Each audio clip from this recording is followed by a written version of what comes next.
So schools over stadiums took a loss in the Nevada Supreme Court. They would have had 44 days to collect signatures to get a referendum on this upcoming ballot.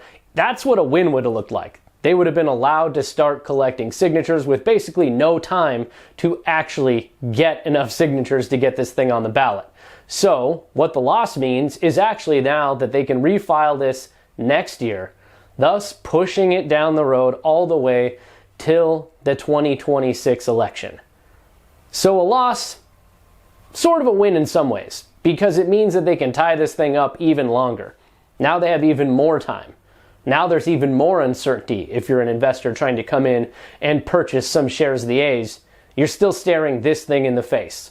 There is no resolution, so to speak, because they can file it again.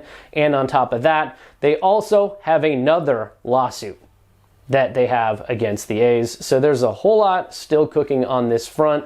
A loss today really isn't necessarily a loss long term. It just means they cannot get what they wanted to get, a referendum on the ballot in 2024 in time.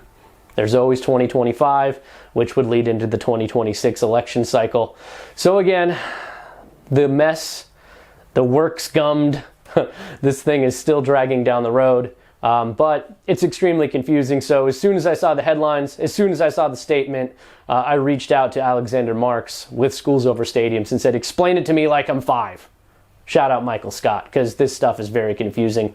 And really, that's it. It just means that they didn't win their challenge. It means they can't start collecting signatures yet. It means they're going to have to do this all over again down the road. But it almost seems like a loss is a win in that way. More work to be done by them, but more uncertainty for many years. And that is a problem for the A's as they try to get Las Vegas figured out.